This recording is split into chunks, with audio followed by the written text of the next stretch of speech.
This one right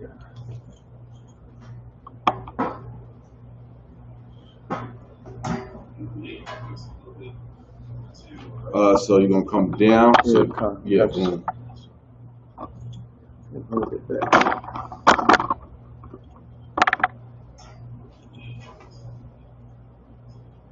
Let me see. A little bit this way.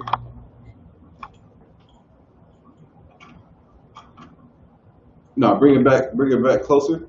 Bring it closer? Yeah, bring it closer. Man, where it was. because I be getting. Oh, it's loud too. That's fine. I'll be getting pictures for the Google My page.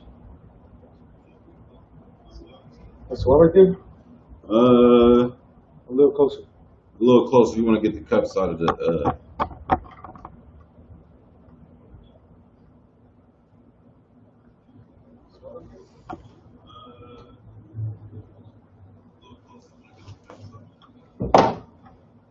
That's fine. That's fine. That's fine. Hey, Shalom Israel. Yahweh Bashem Yahushai Barakathum. Yahushua Lathan Bashem Yahushai. I SUPK out here in San Bernardino, California. Let me see.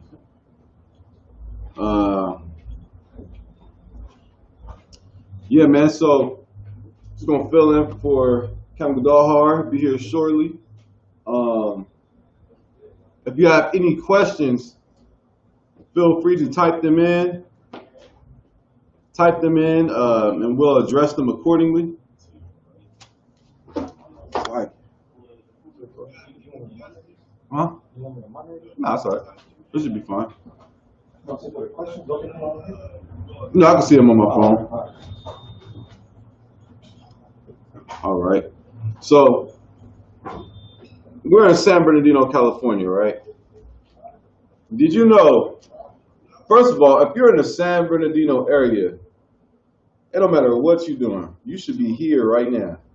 You understand? You should be in San Bernardino. If you're in San Bernardino, you should be in wherever you are, really, in the nearest ISUPK school.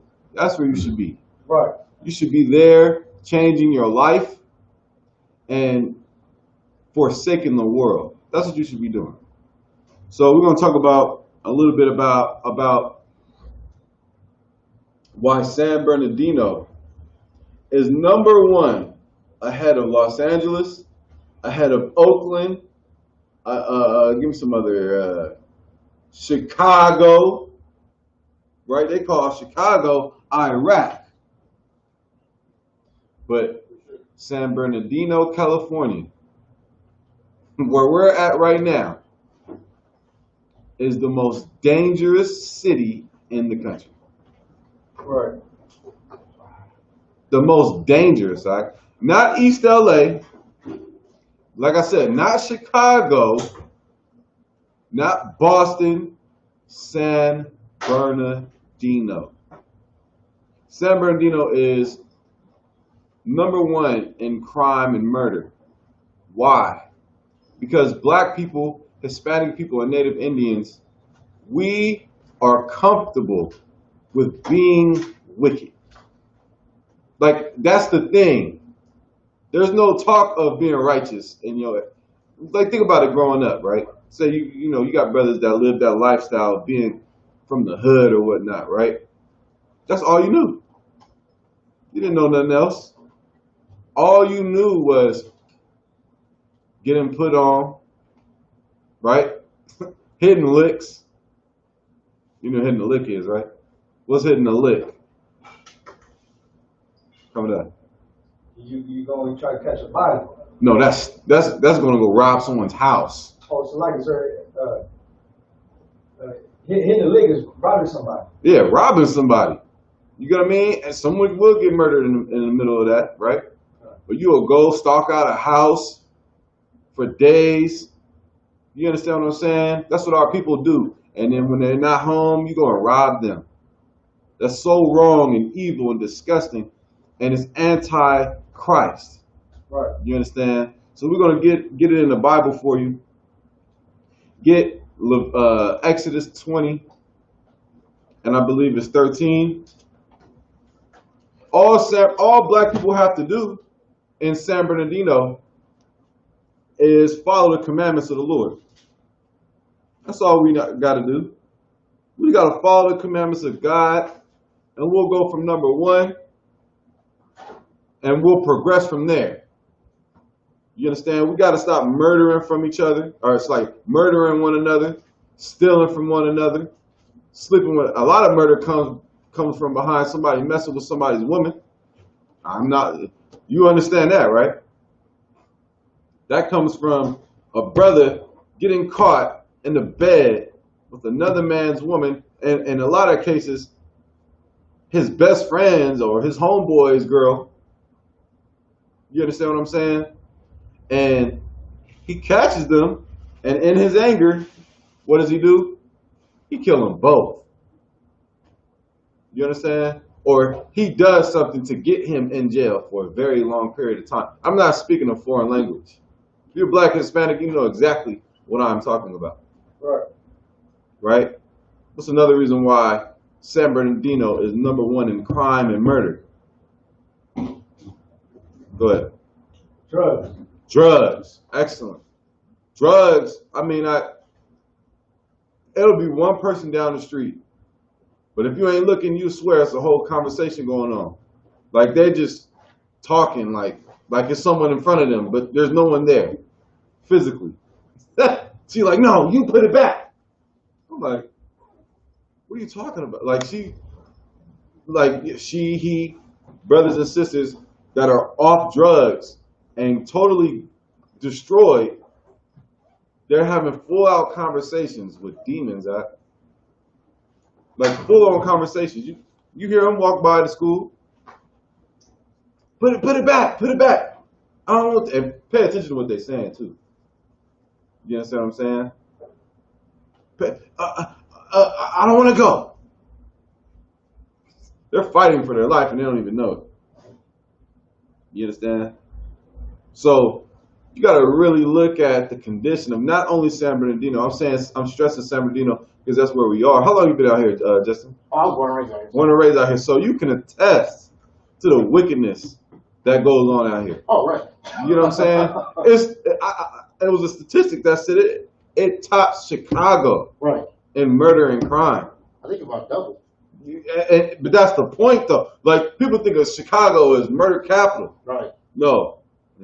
San Bernardino is. Right. You understand? But read Exodus 20 and where it says not to steal. The book of Exodus, chapter 20, verse 30. So like in verse, you want it from 13, sir? Yeah, that's fine. Verse 13, thou shalt not kill. Which is what? What's kill in the Hebrew? David killed Goliath. Was he wrong? No. So what is the word there for kill? Raise your hand. Murder. It's murder. And we know that because when you go into the Hebrew, it's la'ah, which means, come on. Not or no. Not or no. No or thou shalt not, loosely translated, right?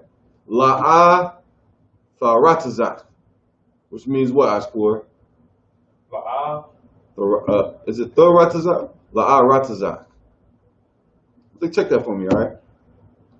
Murder. I believe it's thoratazak. The point is the word is not kill. The word is murder. What is murder? Senseless. Go ahead. Murder is when you kill somebody without like it's not gonna be justified the reason why you killed that person. Right, exactly. Abortion, you can't justify abortion.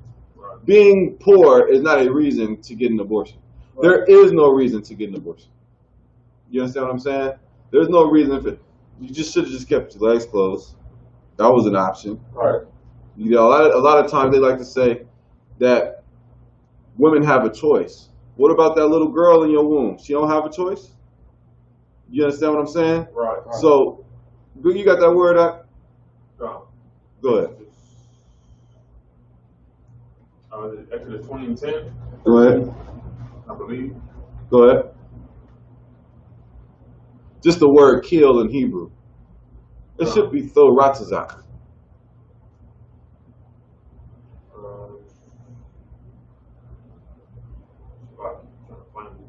Yeah, no sweat. It's all right. But you get the point.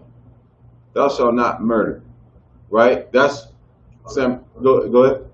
So it's Thara Tazak. Yeah, Thoratazak. Oh, You know what I'm saying? Thou shalt not. San Bernardino is in violation of that, and the reason why they're in violation to that is why? Because there's a church on every corner in San Bernardino. Right. But guess what they're telling you? Guess what they're brainwashing you to believe, or polluting your mind to believe? That the law is done away with. Right. So now that the law is done away with, what does that mean? I can do what I want. Right. And still pray to God for help at the end of the night after I done did all my dirt. right, I done hit licks, which is robbing somebody, right, right? I done shot 3 brothers today. I hit a baby in the crossfire, a child. You understand? I done slept with my homeboy's girl, and at the end of the night, I'm going to pray to God and thank Him. right, When in actuality, in all actuality, you're thanking Satan, right, because the Most High ain't got nothing to do with you murdering people. Right. He ain't got nothing to do with you stealing from people. You understand? Because all gangbangers and criminals and drug dealers are all Christian, right? Right. They're all Christian. right, And that's the problem. The problem with San Bernardino, through its drugs, through its don't even be started on the prostitution. You walk down these a lot of these is blades. You get what I'm saying? They working, right? Prostitution, pimps, whores, whoremongers, the men that buy the prostitutes. You understand? Which is, for the life of me, I don't understand. The drugs, the drug abusers, or the people who do drugs, the senseless murders, all stems from Christianity. Because Christianity told you it was okay. right, When they told you the law is done away with. They told you it was all right. Eat that pork, brother. Right after the service. It's pork being served on your breakfast plate. And I know it's pork. That's an extreme violation. You understand? Like, that's an extreme violation now. It's such an extreme violation that you get diabetes. right, That you get high blood pressure, high cholesterol, tapeworms in your damn brain. right, That's how extreme of a violation eating pork is. And little things like that, we cannot get over as a people. And that's why San Bernardino is so dangerous. That's why every night someone dies here. Every night. You understand? So how do we reverse that? Not only in San Bernardino, but in Chicago, in Los Angeles. Los Angeles ain't no good either. right, This is, I always say, I'm from Los Angeles. So I always compare this to Los Angeles. It's not as big as Los Angeles, but it's like, if you blindfolded me for the first 5 minutes, I'm like, where we at? So I started looking at the streets, the street names. Oh, we in San Bernardino? Okay. Right? But if you put, if you put 30th and Western and change it out, I almost wouldn't tell the difference at first glance. wow, You know what I'm saying? LA is known for gangbang. Where you from? Where your grandmama stay at? These are all things. I'm not speaking a foreign language. Right. Let me see your tattoos. You understand? Right? That's when someone is banging on you. Right. Right? And that comes from Christianity yet again. Because you banging on someone because they're not from your neighborhood, or they'll tell you they'll tell you look familiar. But that's them banging on you too. Right. You look familiar. Right. No, damn well I don't look familiar. I had that. I can't even tell you. So many times growing up. Man, you look familiar. I'm walking to school, man. I'm in the 8th grade, man. Chill out. My mind ain't on nothing but PE and damn basketball. I ain't worried about gangbanging. Right. But Christianity is God's only method of salvation. That's what everybody give Kevin Hampton a boo. No, I'm just playing. He said, I don't know if he agreeing with us or not, but for someone to say that Christianity is God's only method of salvation, it shows you the level of brain pollution. Like, for example, that's the same thing that those slave masters said to their slaves, that Christianity is the only method of salvation. Right. That's the same thing they said. That's the same thing they told the Boricua Indians, right? And the Taino Indians, Puerto Rican brothers and sisters, the Ephraimites. Right. That's what Christopher Columbus told them before and after he ripped the gold out of their nose and ears and mouth and stole it from them and murdered them in cold blood. You understand? That's the same thing he said. Christianity is God's only method of salvation. When he came over here to the native Indians, our Gadite and Reubenite brothers and sisters, what did he do? Killed off, it's only through the act of God that there's any Native Americans today. Right. At all. You understand that, right? Like, they were killing us at a large scale. It was called a genocide. A straight genocide on our livestock, on what we survived on. They murdered everything. They burned everything, took the land in the name of Christianity. I know we talk about Christianity a lot, but it's so important because Christianity is worse than crack itself. Right. There's no stronger drug than Christianity. Being a diehard Christian. You understand? The Christian, because this guy, he put in scriptures, whatever, right? But just totally dismiss the fact that you lynched thousands of black people in the name of Christianity. Right. Don't tell me Christianity is the only path. It's not. That's the only path to destruction. Go ahead, ask I for. was gonna say that, like when Christ said, "Wide is the gate that leads to destruction, and narrow is the way that leads to." Get that brother a hand. salvation." Get that brother a hand. Wide is the. Listen, get that scripture real quick. That's Matthew's, right? Wide is the way, broad is the way that leadeth to destruction, and many there be that follow therein. You gotta, like I said, everybody's a damn Christian. Pimps, hoes, Crips, Bloods, the Mafia. You understand what I'm saying? They all believe in Christianity.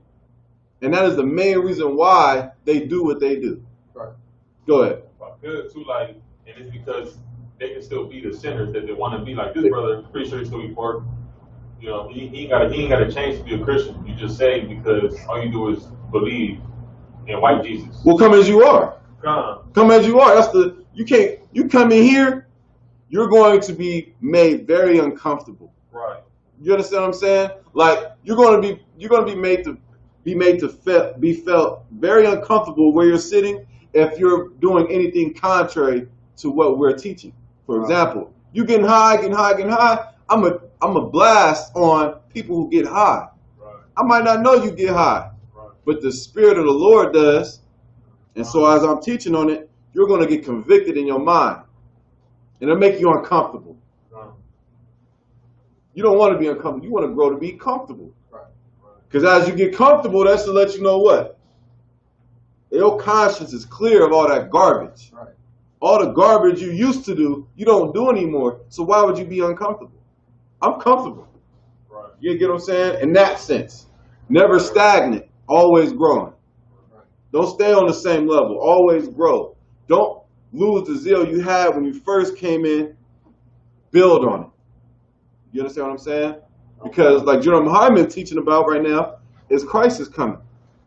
Like Christ, Yahweh Shai is I mean, we're at the end. We're at the complete end of this whole deal. Right. We're at the end of San Bernardino's and Chicago's and damn Boston's and New York, Miami. You understand? Child trafficking, pedophilia, Right. homosexuality, Right. lesbianism, bestiality, drug abuse, drug dealers, witchcraft, tattoo shop, damn strip clubs. We're at the end of all of it.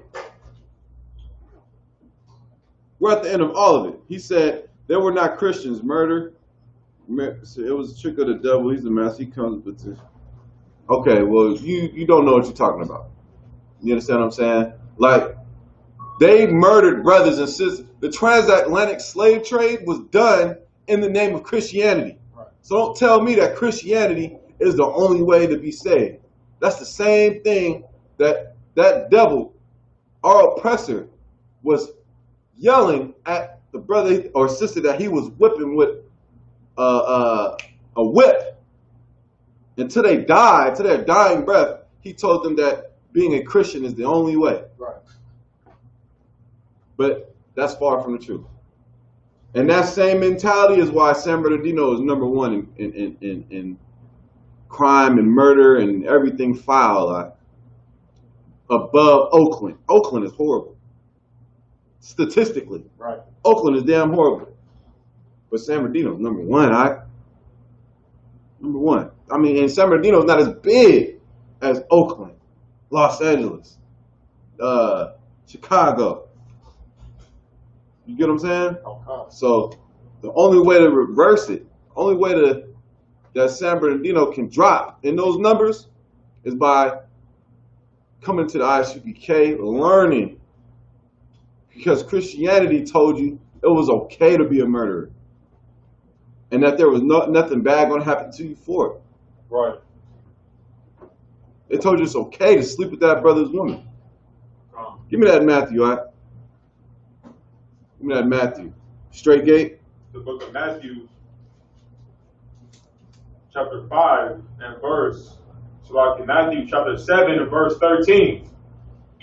Enter ye in at the straight gate, for wide is the gate, and broad is the way. Wide is the gate, and broad is the way. Read. That leadeth to destruction. That leadeth to what? Destruction. Read. And many there be which And what? go, and many there be which go in thereat. Verse 14. Because straight is the gate, and narrow is the way which leadeth unto life, and few there be that find it. Right. With that, I'm going to pass the class of priest and Captain to go hard.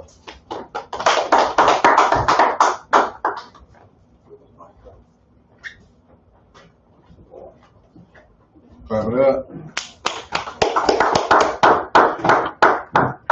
What's good with that brother back there? He all right? Ooh. Oh, probably I'm not sure. It's like Nah, he could. Don't even know. Where we at? Any questions? Solid? God, sir. Where we at right now? Matthew 7 and 13. You answering the question? Nah, so I was going into how San Bernardino is number one In murders? count. No sweat. All right, let's get it then. Let's get some brotherhood precepts, all right? I will come. Everybody know they brotherhood precepts, right? Okay. Let's get those brotherhood precepts. Good to always sharpen up on that. I'm going to a little brotherhood topic. Well, how about so slaving? I'm going to a topic. We're gonna get into that. All right. First precept, right? Let's get to. Let me get Daniel and John. It's like David and Jonathan and Samuel's. When he said, "My love surpassed my love for this brother surpassed the love of women." Break that down real quick, all right?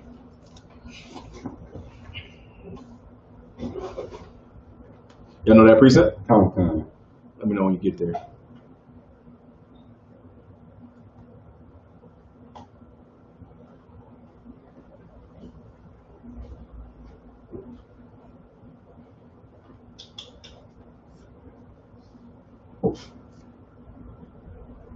got it coming up?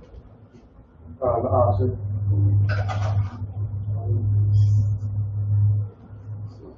Sloppy, sir. Good. Chapter was that on Samuel? I forget. Is it First Samuel? This might be Second Samuel.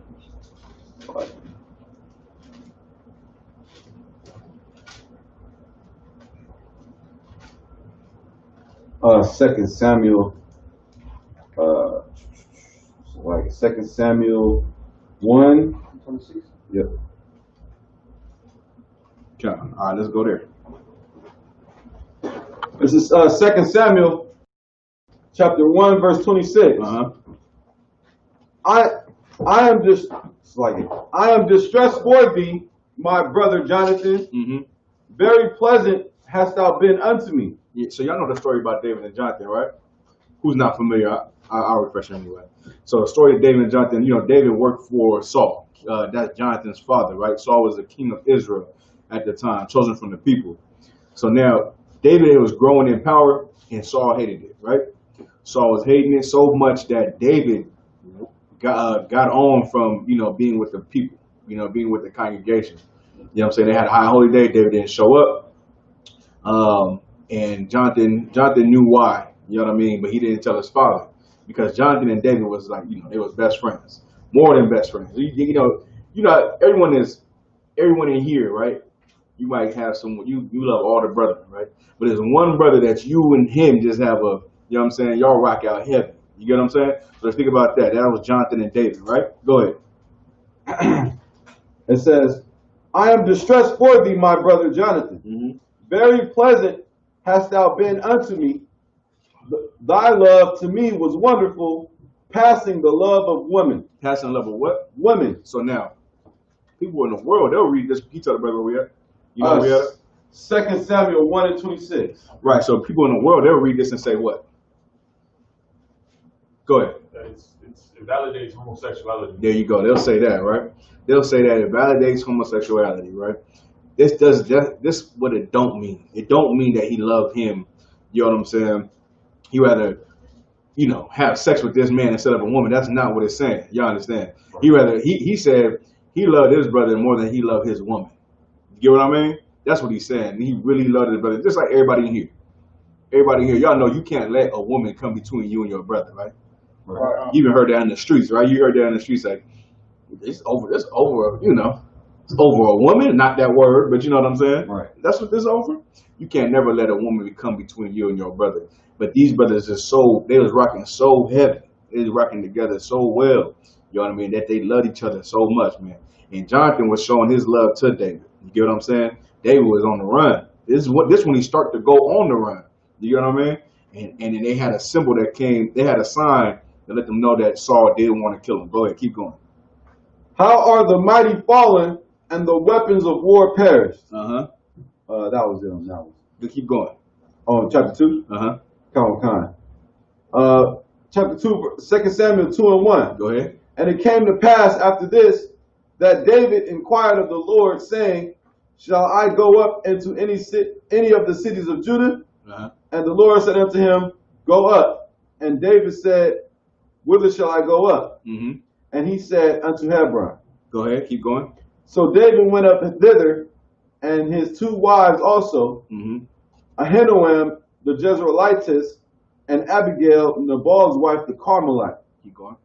And his men that were with him did David bring up, every man with his household, and they dwelt in the cities of Hebron. So now, to go from there, right? Take me to the part where, you know, they send the boy out there and he shoot the arrow and all that. Where's that at? And they come together for their last son, David and Jonathan, and he give him all his clothes and all that, his garment. While you looking for that, somebody give me 1 John 13 and 35. It might just be John. It's like John 13 and 35. All right. We'll get into this. We'll get in and show you what brotherhood is, man. Brotherhood is a very heavy thing. You get what I'm saying? Brotherhood is what the Bible is built on. You understand? You might know 1,000 precepts, but the Lord will take brotherhood over that. Y'all with me? Like the Lord don't give a damn how many precepts you know, especially if you can't apply them. You know what I mean? So if you can't apply what the Bible says, the Lord don't give a damn about your your so-called knowledge and precepts. Because really, if you don't have brotherhood, you don't have knowledge. Y'all with me? So the Lord will he'll respect a brother that honors the brotherhood more than a brother who has so-called wisdom. I'll score. I got that precept for you, sir. Which one? The one with Jonathan and David. Let me get 1335 real quick, all right, and we'll go back to that. Who got it? Keep going. Who got it? Somebody got the John? I got it. The book of John, chapter 13 and verse 35. Go ahead. Come. Verse 35. By this shall all men know that ye are my disciples. By this, that all men should know that you are my disciples. Go ahead. Read 34. Salaki. John 13 and verse 34.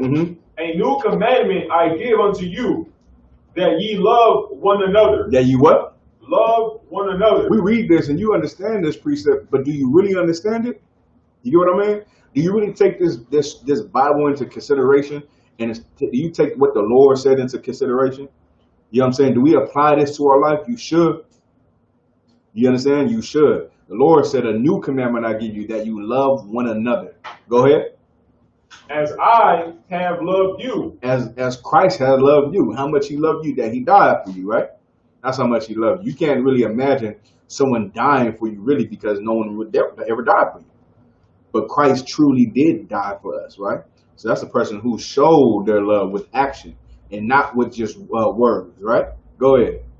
That ye also love one another. That's ye. So now he's saying that he loved us, and then he's telling us what? That we have to love each other. That's what he said, right? He said that ye also love one another. Go ahead. Verse 34. Salakia. Verse 35. By this shall all men know. By what? By this. By what? By this. What's the this? By what? Go ahead. By what he just said, loving one another. By what? By what? By say brotherhood. it. Go ahead, come down. Like he said, the new commandment. Yeah. That we should love one another. Right. He's saying what? This is how they gonna know. This is how they gonna know that you my disciples, if y'all love each other. You get what I'm saying? If no one sees that we love each other, then they'll know that we ain't the men of God. Right. But if they see us loving each other, they'll know that we're the men of God. You get what I'm saying? So now, imagine we're in a place where we don't love each other. That's not how the men of God should be. Y'all understand, right? We should be like, I remember like being at camp one time, right? And we didn't even say nothing, no precepts, nothing. No precepts, nothing. And I think it was a sister or brother. I forget, right? They came up right to me, right? Came right to me. She don't know I'm a camp leader, nothing, right? We setting up camp. I'm doing something. I think I'm on the phone, like checking in with with a general or something. And she comes up, I hang up. She comes like, y'all the prophets. This is a true story. You get what I'm saying? She don't know. I ain't never seen her. We did not read the Bible. You get what I mean? She don't know what we out there for. I think we just putting up the signs. And she said that to me. Just seeing how we deal with each other. You understand? Right. We didn't even go into the Bible and she seen that about us. That's how she knew. And that's how we should always be. Right? So if Satan ever creeps in your mind telling you not to love your brother, then you know what? You got to fight against it, right? You got to fight against that demon coming trying to separate you and him. There's always going to be times where demon sets in to try to separate you and your brother all the time.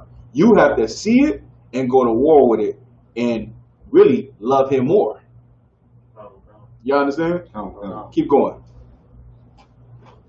Verse 35. By this shall all men know that ye are my disciples. That you are my what? My disciples. Keep going. Is that it? Sir. Go ahead. If ye have love one to another. Go ahead. That's it on that, sir. God, now take me back up, right? Take me to Samuel. So Christ is telling us this, right? Christ is saying it. He's saying it, right? No matter what you know, if you don't have brotherhood, you don't have nothing. Right, give me the hold that before we go to back to Samuel. Right, give me the two where the two laws hang on. Okay. Where the two laws hang on. All right. Really, they're the same thing. If you do the first one, you do them all. But we'll read it real quick. All right. It's Matthew 22 and Is it 9? did you want where the man asked him the question? What's the greatest one? Yeah, Con. Okay, count. Matthew 22 and 35. So, go ahead. Then one of them, which was a lawyer, asked him a question, tempting him, saying, Master, which is the great commandment in the law? Right. This is heavy. Like, this is heavy. A brother coming up to him and saying what? What's the greatest commandment of them all? He's tempting him, meaning he's trying to cut him. Right? Keep going. Count. Yahushua said unto him, Thou shalt love the Lord thy power You shall love the Most High. Go ahead. with all thy heart, With all thy heart. Go ahead. and with all thy soul, and with all thy mind. Keep going. This is the first and great commandment. This is the first and great commandment. Love the Most High with everything in you. Right? Go ahead. The second is like unto it. And the second is what? Like unto it. Meaning what? Justin. This is just as important. Yeah, it's just the same. You get what I'm saying? Okay. Did he say know all the precepts in the Bible? Right. Did it say that? Lies. Right. Did it say how to fly his garment? Right. Did it say have all the women? Right. It didn't say none of those things. Right. Right. Those things won't help you, but this thing will. Read it again. And the second is like unto it. Thou shalt love thy neighbor as thyself. Thou shalt love thy neighbor as thyself. You understand? Okay. It ain't saying nothing else but that. It ain't saying you got to be the best speaker at camp. You got to teach the best. You know, you got to check brothers the best. It's not saying that. It's saying that you should love thy neighbor as thyself. That's the best thing, right? And who's your neighbor? That's the second question. In church, they say, neighbor. Turn to your neighbor and say, neighbor. That's what they do in church, right? But who's your neighbor? Who can answer this? Who's your neighbor? Justin. That's the Israelites. That's the children of Israel, right? Because at one time, what? We was living amongst each other. Y'all understand that, right? Okay. It was one time where we only lived around each other. Like in Jerusalem, that was us, Israelites. You got a neighbor on your left side and neighbor on your right side. So when the brothers that grew up as Gentiles, who was their neighbors? Right. I'm asking y'all, who was their neighbors? Go ahead. Well, heathens. Possibly, but really, it was brothers too, So, yeah. because they was second class citizens, right? Right. They was living amongst each other. They had their own ghetto in Rome, in any city of Rome. You know what I'm saying? The cities that circumference Rome. They was living in the ghetto next to each other as well. You get what I'm saying? Your neighbor is the people of your own kin. Your people. That's your neighbor. You understand? So when the Bible says what? Love thy neighbor as thyself, that's what we talking about, each other. You know what I'm saying? Now give me Zephaniah 2:1 real quick. Go ahead, question? Oh no, it's a little more. Oh, keep going. Select. Count. It says, on these two commandments hang all the law and the prophets. Right. On these two commandments hang all the law and the prophets, right? These two. If we keep these two, then we wouldn't sell drugs. Right. You know what I'm saying? Like you just keep these two laws. And what would happen? You keep all of them. You understand? If you love the Most High with everything in you, and you love your neighbor, you'll keep all the laws. Right. Because if you love someone, you wouldn't sell them drugs. Right. You know, you wouldn't treat their daughter like a whore or make her a whore, right? You wouldn't steal from them. You get what I'm saying? Right. Like if you love someone like yourself, then you wouldn't do those things. So we just keep these two laws, we be good. Right. You know what I'm saying? The Lord bless us more. You know what I'm saying? We good on that. Right now, let's go back to Samuel, right? Because we got to get into it. I'm going to go into a little more in depth as well, right? Y'all got any questions on brotherhood, y'all just ask me. We can go on it, all right? Because this is the biggest thing in the Bible. This is the biggest thing in our organization. You know what I mean? Go ahead, Oscar. I got the precept for Go ahead. Let me hear it. This is the book of 1 Samuel, chapter 18, The book of 1 Samuel, chapter 18 Mhm. and verse 4. 18 and 4. Let's go. First, was it 1 Samuel? Colonel Khan. 1 Samuel 18 and 4. Go ahead. And Jonathan stripped himself Mhm. of the robe that was upon Take him. me a little more up, right? Take me a little up. Colonel Khan. Go ahead. Verse 2. Mm-hmm. 1 Samuel, chapter 18 and verse 2. And Samuel took him that day Go ahead. and would let him go no more home to his father's house. Go ahead. Verse 3. Then Jonathan and David made a covenant. They made a what? A They covenant. made an agreement. Go ahead. They made a pact. Go ahead. Because he loved him as his own soul. As his what? Own soul. That's a precept, right? Come on. Love thy neighbor as thyself. He loved him as his own soul. Go ahead. Verse 4. And Jonathan stripped himself of the robe that was upon him. Right. He took his robe off. Now, people that are homosexuals, they would say, see, this is homosexuality. No. We don't get naked in front of each other. Y'all understand that, right? Come on. Y'all like we don't even see each other with our shirts off. Right. Y'all understand? That's something we don't do in here. That's in the world that seems normal, right? Everybody just walk around with their shirt off. You know what I mean? You go to the beach or just playing basketball. In here, that is very, very strange. But brother was to take his shirt off. You know what I mean? Like, hey, brother, hey, go back there, put your shirt back on, all right? And then we have to explain to them like, hey, we don't do that. That's nakedness. Y'all understand? We don't do that. Women, they shouldn't see each other like that in that light. You understand? Right. You shouldn't see, even if you go into in a man's bathroom, right? We still will go into a stall to change. You get what I mean? To take our shirt off, to take our pants off. We still go in the stall. You know what I mean? Like you want to never be naked in front of a brother or a sister that's a woman that ain't sure. You know what I'm saying? Keep going, Oscar. Colonel Khan. Verse 4. Mm-hmm. And Jonathan stripped himself of the robe that was upon him. Keep going. Now the brother has undergarments on. Y'all with me? Right. So imagine you took your robe off, and don't think like bathroom robe, right? Think like hanging out robe, like old time robe you would wear, like a kind of like a light garment. You know what I'm saying? Like a light garment that you would rock around and still have underclothes on. Right? Go ahead. Can we compare that to say I throw on a garment and I got my clothes under and I'm like, hey, the brother be like, hey, I like that, but hey, here. Yeah, exactly. Okay. Yeah, it ain't like your warfare, like it ain't your war garment, but it's like your garment that you go to have dinner in. Okay. Back then. You know what I'm saying? It's like wearing your jacket and saying, here, take my jacket. You know what I mean? Go ahead, Oscar. Come, sir. And gave it to David Uh-huh. and his garments, even to his sword. And his what? His garments. His garments. Keep going. Even to his sword. Even to his sword. So now he ain't naked. Where you going to have the sword at? Right? Come. If he was naked, you can't carry a sword with your nakedness. You got clothes to hold it. You got a holster to hold it. You got a holster to put something on, right? To clip on, right? Keep going. And to his bow. Uh-huh. And to his girdle. And to his girdle. What is a girdle? Commandant. A war belt. A war belt, right? A girdle, I remember in sports, a girdle was something you put under your pants, your football pants. That was a girdle, I thought. But a girdle was a war belt in the Bible. Y'all understand? Keep going. Verse 5. And David went out whithersoever Saul sent him, Uh-huh. and behaved himself wisely. Keep going. And Saul set him over the men of war, Uh-huh. and he was accepted in the sight of all the people, and also in the sight of Saul's servants. No, you slacking. My bad. You was reading. You're reading something else, right? You're reading. Is this after he beat Goliath? Okay, no. I need the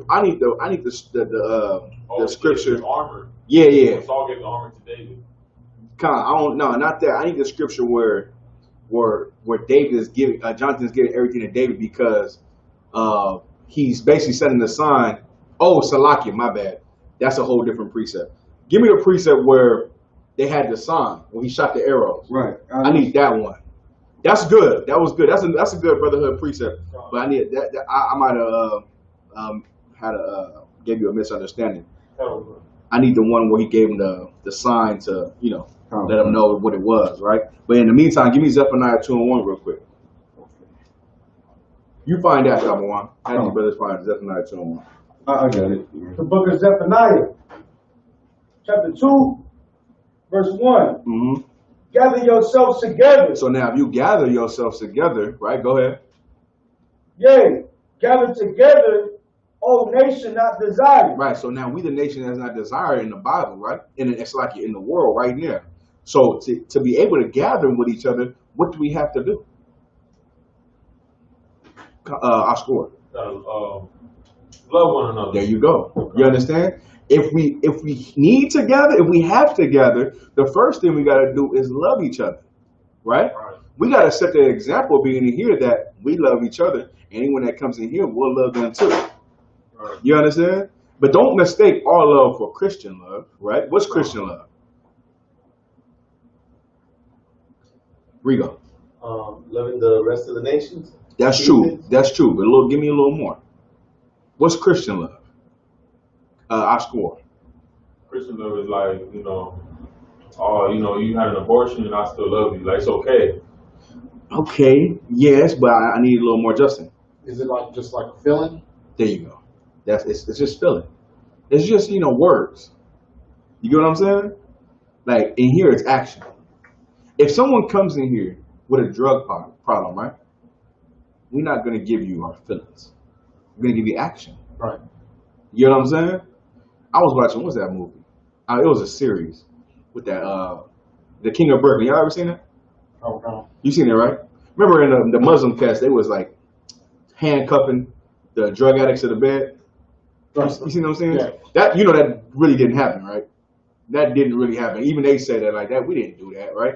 We wouldn't do that though.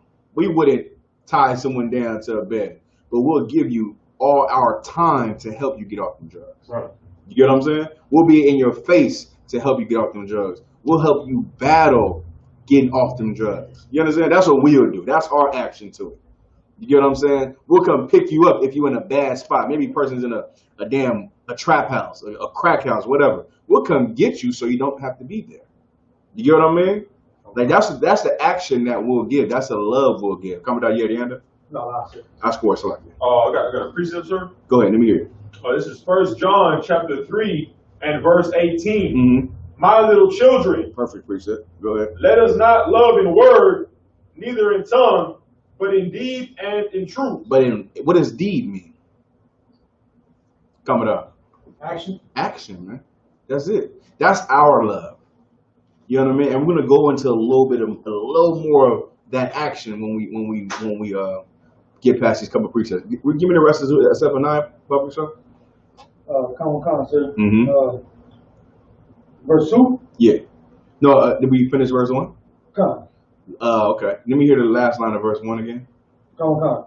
O nation not desired. Right, because we not desired because guess what? We're the people on drugs, right? We're the poorest of them. We don't have a leader. When I say a leader, I mean in the world, right? We don't have someone to look up to. Everyone in the world don't know the truth, right? Right. Yeah, they don't know where to come to, where is their power? You get what I'm saying? Like that's the special thing about being in the truth is first you found the truth. That's amazing in itself, right? Then the second part to be able to be in it. You know what I mean? Like I was thinking about this the other day. Like it's such a blessing that we get to find the truth and be in the truth, right? You know what messes me up is that I'm in the truth and I tell someone who I love in the world about the truth and they don't take it like I take it. You know what I'm saying? Like I remember growing up, like I was being younger in the truth, and I was like, damn, why don't you believe it like I believe it? Wow. What is the problem? You know what I'm saying? Like why don't you get it like how I get it? Right? So I used to think, I don't think that anymore, but I used to think like, wow, that's crazy. Like I understand this fully and I'm like crazy about it. And you just don't get it. Like you just still eat pork and you still get high. You still do all the things that the Bible says not to do, right? It says not to do it. And you still, and I remember I said, I don't understand it, but I get it now. But before I never would understand it. I was like, damn, that's very strange. You know what I mean? We good on Zephaniah? All right, now let's move to the precept. Where we at? 1 Samuel 20 and 1. You want me to just hit the points? Yeah, hit the points. What we Okay, come. 1 Samuel 20:1. So now, are we gonna get to the part where he at the dinner table and Saul's asking, "Where's David?" Right? Okay. That's before that. Is that before that? It's definitely before, because it's at the same time. It's like simultaneously. Kind. Yeah. This is what I'm about to read is book. What I'm about to read is where David is like, "Why your father trying to kill me?" There you go. Read that. Okay. Stop. Go. 1 Samuel 20:1. Mm-hmm. And David fled from Naoth and Ramah and came and said. Now, mind you, these are cities, right? These are cities. Like it's like a city within a city. So you saying, I'm in L.A., but I'm really in Westchester. You know what I'm saying? Or I'm really in Midtown, Koreatown. You know, it's like cities within cities, right? Go ahead. Kind. It says, and David fled from a city and then a town in a city. Salaki. Go ahead. Kind. And David fled from Naoth and Ramah and came and said before Jonathan, "What have I done? Mm-hmm. What is mine iniquity?" Right. He's saying, "Damn, man, why your father got it out for me, man? What the hell did I do?" Now he can go to Jonathan, even though this is Saul's son, mind you. Jonathan is the heir to the throne, right? He's the heir to the throne. When Saul dies, Jonathan will be king. If you would do it in those terms, really. You know what I mean? But really, David became king. But Jonathan would be king if it was up to Saul, right? So now, but Jonathan is righteous. He loves this righteous brother, who's David. Because he sees that David does no wrong. He's doing what he's ordered to do. And on top of that, it's obvious that the Lord is with David. You get what I'm saying? Like it's one of the things that the Lord is with his brother, right? Keep going. And that's his best friend on top of that, right? Go ahead. And what is my sin before thy father that he seeketh my life? Mm-hmm. Like what did I do so bad that he want to kill me? Go ahead. Verse 2, and he said unto him, God forbid, thou shalt not die. Behold, my father will do nothing either great or small, but he will show it to me. And why should my father hide this thing from me? Mm-hmm. Is it not so? And then jump down to verse 4. And on your own time, you should just read it and get the context and understand everything, right? Go ahead, though. The main points. Go ahead. Verse 4. Then said Jonathan unto David, whatsoever thy soul desireth, I will even do it, even for thee. Verse 5. And David said unto Jonathan, behold. Who said that? Jonathan, right? Jonathan tell him, I'm going to do whatever it takes. You know what I mean? Whatever you need, I got you. Don't even sweat it. Right. You know what I'm saying? Listen, he ain't going to kill you. I ain't going to let it happen. Right? Go ahead. Verse 5. And David said unto Jonathan, behold, tomorrow is the new moon. Mm-hmm. And I should not fail to sit with the king at meat. This is David speaking, right? Or this is Jonathan speaking? It's David. Okay, David, because he know that what? He got to be there. He got to be there. It's a tradition, right? Right. Keep going. And David said unto Jonathan, mm-hmm. Behold, tomorrow is the new moon, and I should not fail to sit with the king at meat. Keep going. But let me go, that I may hide myself in the field unto the third day at even. Mm-hmm. If thy father at all miss me, then say, David earnestly asked to leave of me, that he might run to Bethlehem, his city. Mm-hmm. For there is a yearly sacrifice there for all the family. Go ahead. If he say, thus it is well, thy servant shall have peace. But if he be very wroth, then be sure that evil is determined by him. So that was the sign. You get what I mean? Right. The sign was, if he ain't tripping, then he good. But if he tripping, he want to kill me. Y'all understand, right?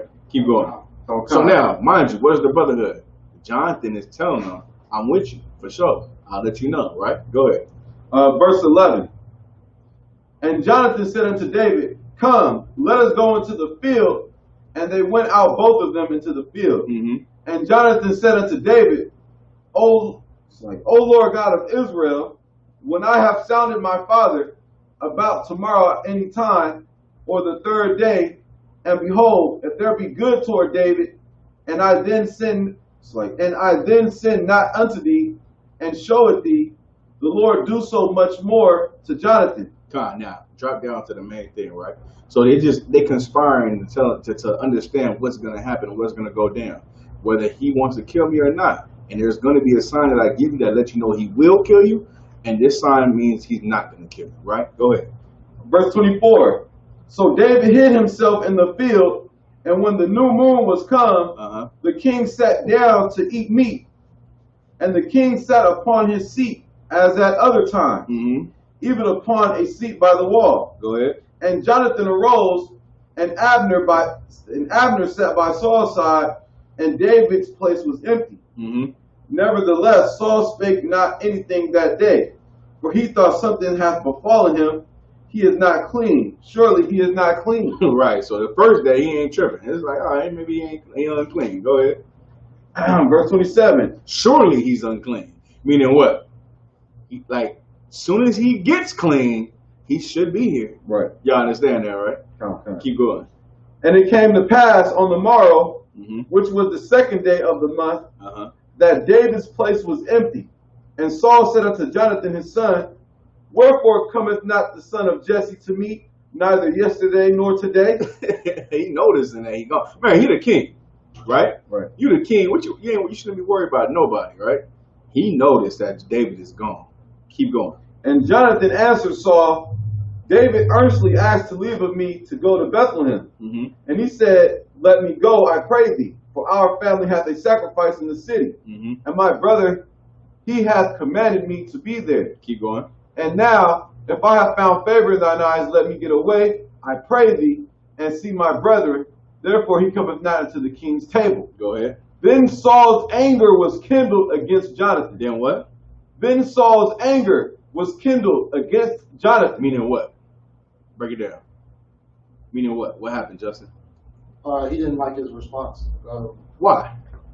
Because he's feeling like he's conspiring against him. Like, well, conspiring to help. There you go. That's it. You know what I mean? He's getting that he's not going to be able to kill David.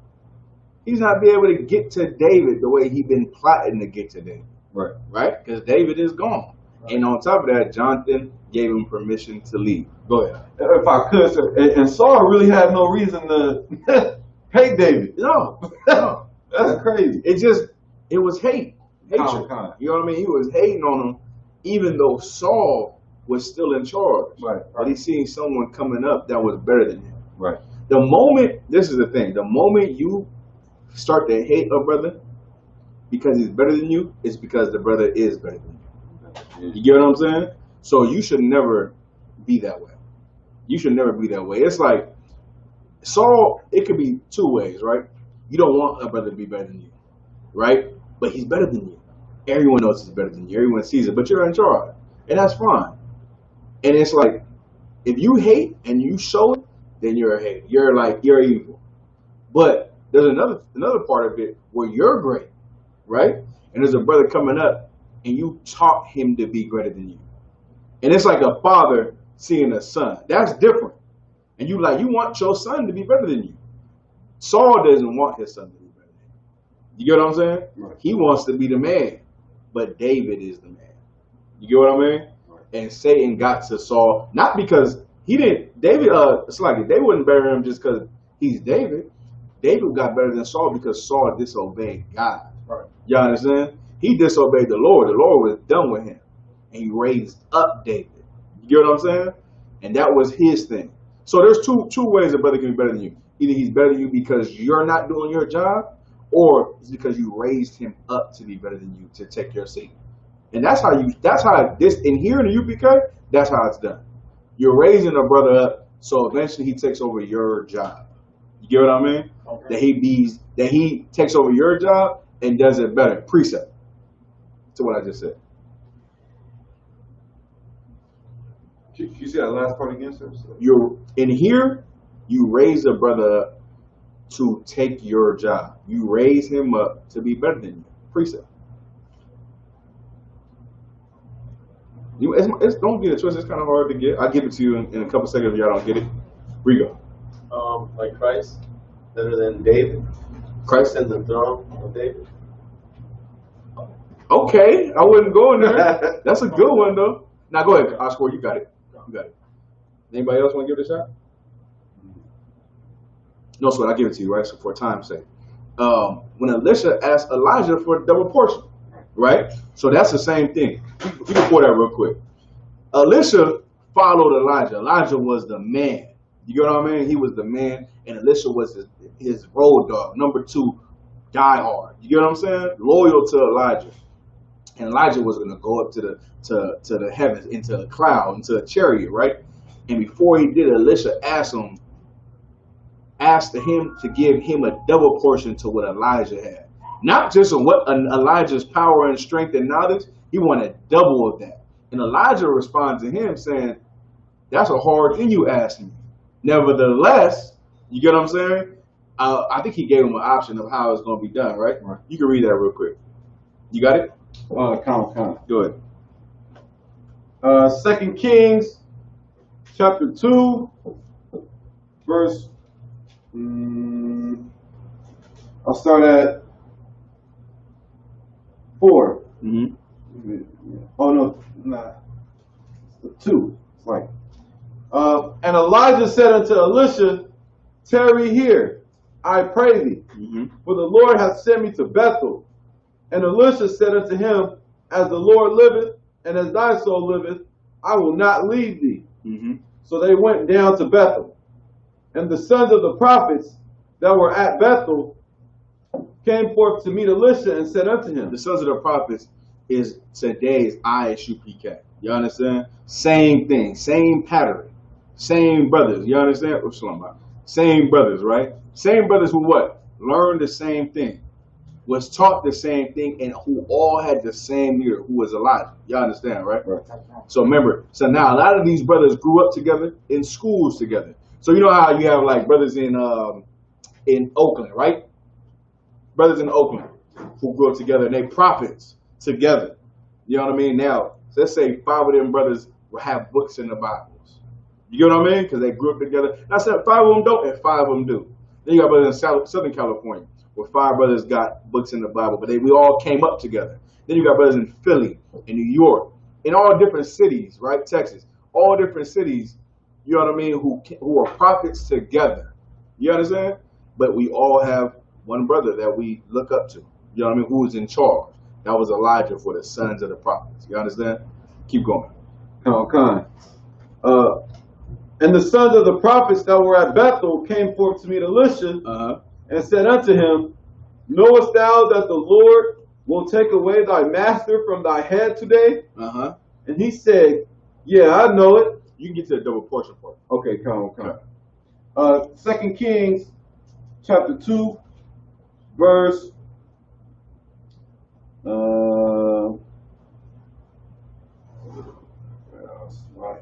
Yeah, and also y'all read this on your own time too. You know what I mean? You read this, you don't understand it, just write just highlight or write down the parts you don't understand so we can break it down. Because these are all good stories to know. Of course, the more times you come to class, the more learning you'll get. We'll go over this.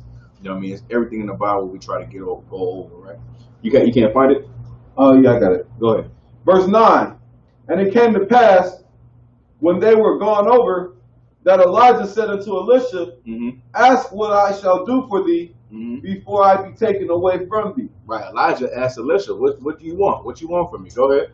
And Elisha said, I pray thee, let a double portion of thy spirit be upon me. You understand that? Let a double portion of thy spirit be upon me. Let me get double of what you have, right? So Elijah, he listened to that. He's like, damn, that's crazy. Now, another part of making a brother that you want a brother to be better than you is you can't make the brother better than you. You can just give him everything you got. He gonna have to want that too, though. You understand? At the cat that you would say, any brother under me, I'm gonna give him everything, all the knowledge I have at his due time. You know what I'm saying? You gotta kind of give a brother some while he coming up and some, and then there's a part. Then there's a time where you have to give him it all because he's ready for everything. You get what I'm saying? But as he grows, you got to give him this and you got to give him that. You got to give him more stuff, more responsibilities, more knowledge, more wisdom. And then there's a time where he needs it all. You know what I'm saying? That's in the Bible. Keep going on. Okay. Verse 10. And he said, thou hast asked a hard thing. Right. He said, you asked a hard thing of me. Go ahead. Nevertheless, if thou see me when I am taken from thee, it shall be so unto thee, But if not, it shall not be so. Come on, now go back. You know, that's what he told him, and it was so. You understand? It was so, and Elisha got that. You know what I mean? He got it because he needed it. You know what I mean? He needed what Elijah had and more to be able to continue what they had, what they was doing. You understand? Now let's go back, right? We can skip Samuel, right? Skip Samuel. You give me Matthew 21. Matthew 21. Now I'm gonna get into it a little more deeper, right? And whatever brotherhood precepts y'all have, y'all can pull them that we ain't read yet. Pull them. We'll get into that as well. Let's get Matthew 21 and all 1 through 7. All right. The book of Matthew, chapter 20, verse 1. For the kingdom of heaven is like unto a man that is an householder, which went out early in the morning to hire laborers into his vineyard. This is so heavy, man. Like the kingdom of heaven is like a house. Oh, house what? So like a householder. A householder. Go ahead. Which went out early in the morning to hire. Go ahead. Laborers into his vineyard. He wanted to go hire people to come to work, right? Go ahead. Verse 2. And when that's who we are. We the brothers who work for what? A penny a day. What do I mean by that? Rigo. Cheapest labor. Give me a little more. We do a good job for very, like, less than the rest of the people that charge more. Yeah, okay, I'll take that, but don't take it so literal. You probably need a little more context, right? It's not as literal as it sounds. Like you ain't doing this for nothing. That's not what it sounds like. Keep reading. Come. And he went out about the third hour and saw others standing idle in the marketplace. Go ahead. And said unto them, Go ye also into the vineyard, and whatsoever is right, I will give you. Go ahead. And they went their way. Again, he went out about the 6th and 9th hour, and did likewise. And about the 11th hour, he went out and found others standing idle. You understand? He going out to find what? Workers, right? Find those workers who's willing to do the work. Keep going. And said unto them, Why stand ye here all the day idle? Why are you standing here all the day idle? Go ahead. Verse 7. And they say unto him, Because no man had hired us. He said unto them, because that no man has what? Hired us. Nobody hired us to work. That's why. Right? That's what he's saying. What you standing here all idle for? What you doing here? You standing here all day idle. And the cat respond, what? Ain't nobody hired me. Ain't nobody hired me to come work. I'm trying to work, but no one hired me to work. Keep going. He said unto them, Go ye also into the vineyard. You also go get some work. You also go. Go ahead. And whatsoever is right, that shall ye receive. Go ahead. Verse 8. And when even was come, the Lord of the vineyard said unto his steward, Call the laborers. Call the what? Laborers. Go ahead. And give them their hire. Give them their what? Their hire. Keep going. Beginning from the last unto the first. Giving from the last to the first. Go ahead. And when they came. From the what to the first? Sorry, from the what to the first? From the last unto the first. From the last unto the first. Meaning what? Rigo. The last that were hired come first, and the ones that were first hired come then. Y'all understand this, right? It's heavy. Keep going. Come on. And when they came that were hired about the 11th hour, right? They received every man a penny. They received every man a penny. Keep going. But when the first stay with came, me. I know y'all trying to understand something, but stay with me. Keep going. Verse 10. But when the first came, they surpassed. They supposed that they should have received more. But when the first came, they like, wait, why? I'm getting the same that he getting. He ain't been here that long. Why are we getting the same reward? Right? Keep going. Come on. And they likewise received every man a penny. And when they had received it, they murmured against the good man of the house. Go ahead. Saying, these lads have brought out 1 hour. And thou hast made them equal unto us. Yeah, made us what? Equal unto us. All right, break it down, right? So what's going on? What's going on? Go ahead, Rigo. The men that were hired first, they're starting to look at the other ones that came afterwards and only worked for about maybe an hour. Yeah. That they're getting paid the same amount. Yeah. That the ones that came hours before they. Right. So what's the issue? They're getting jealous. Is it okay? Jealous is true. What else though? Go ahead. Envious that they're gonna get the same amount that they had when they came prior to them. Right. They're mad because these brothers who came first, they feel like they should get more. Right? I've been here longer. I've been working harder than this brother. Why are we getting the same? Why are we getting the same? Right? That's what he's saying. And of course, the Bible gonna go into it, right? But this is one thing I had to teach on before we move forward. Everyone in here, everyone that comes into the truth and works for the Lord, whether you do it for a day or whether you do it for 10 years, the Lord looks at it as it's the same. You understand? It's honestly, it's harder for brothers who've been in here longer to maintain who they are. You understand? Because when the longer you're in here, the more Satan talks to you. Right? The longer you're in here, Satan talks to you, and he wants to talk you out of here. He wants to get in your ear. He wants to say you can't do it like you did anymore. You're not the same person anymore. Of course, Satan is going to be constantly attacking you because you're the person that's been around the longest. You know how many brothers who was generals, captains, amazing brothers who I see to this day, and I say, damn, that cat is amazing. He left the school. You understand? Right. You can't be jealous of a brother who just comes in here and receives the same reward because the reward that we all get is the same. You understand? The reward that we're going to get, Lord willing, for continuing to work when Christ comes, it will be the same as to what? What's the reward? Coming up. A crown on our heads. A crown on our heads and getting on the chariots, right? Right. Same thing. That is the reward, no matter how long you've been in here. You know what I'm saying? The Lord looks at it as you did your job. But now, if you have this same spirit of, I should get more, is because you're proud. You understand? Right. Do not be proud.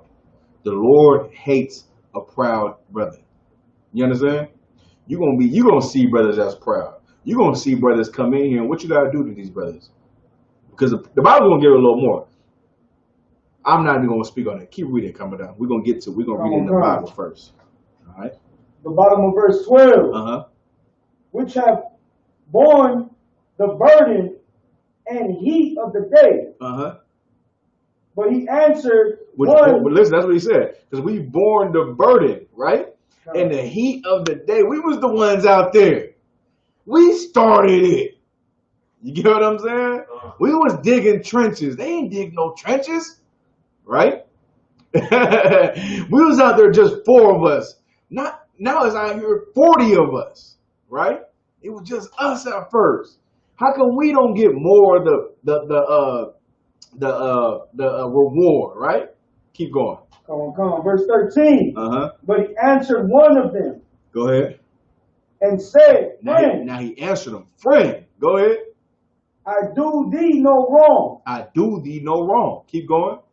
Didst not thou agree with me for a penny? Didn't you agree with me for a penny? Ain't that what you agreed for at first? Keep going. Okay. Take that thine is and go thy way. Take what's yours and go thy way. Keep going. Okay. I will give unto this last even as unto thee. Go ahead. Is it not lawful for me to do what I will with my own? Is thine eye evil because I am good? Mm-hmm. So the last shall be first. What shall be first? The last shall be first. The last should be what? First. Last should be what? First. Y'all understand this, right? You understand? You understand where we're going here? Who understand where we're going here? Who understand? I had a question. Mm-hmm. What? Okay, I understand. Okay, I understand the first part. Yeah. But I have a question. I have two questions. Mm-hmm. What does he mean when he says the last shall be first? The last shall be first, right? This is what this means, right? Who the youngest man here? Rigo, right? Rigo, he the youngest man in here, right? Rigo, he comes in, he gives us, what we ask him to do. He does what an aspiring trooper should do, right? Right. But Rigo and Justin should get all the love, right? Right. And when Justin and Rigo walk in here, we should ask them, hey, you need some water? You need some food? How you doing, brother? Everything good? Okay. You understand? Like, that's how we should be to these brothers. Now, a trooper, he gonna have to do trooper duties and all those things, but a trooper should deserve all our brotherhood. He deserves all our time.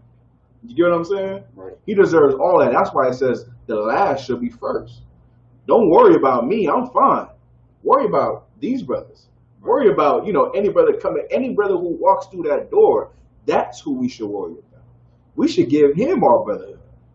You get what I'm saying? Like, that's what last being first means.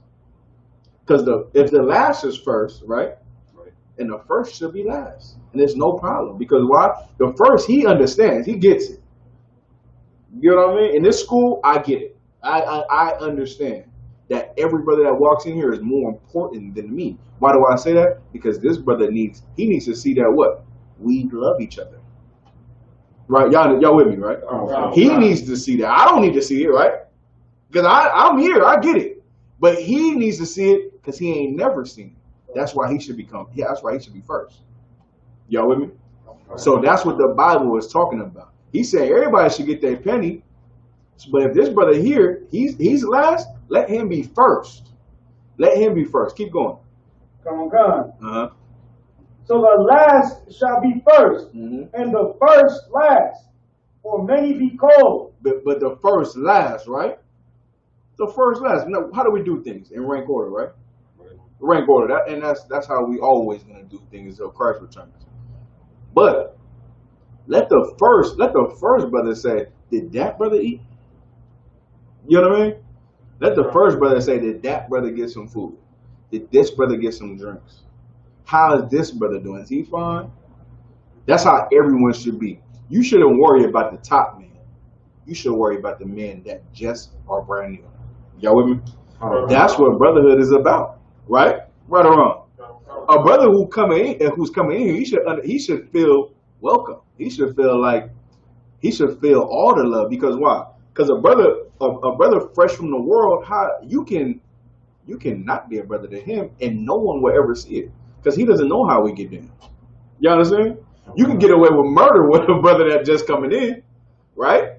Brother just coming in, you like, what's going on? Hey, sit your ass down over here. Hey, shut the hell up. Like, don't do that to a brother. Y'all with me? Right. He heard that his whole life. Y'all understand, right?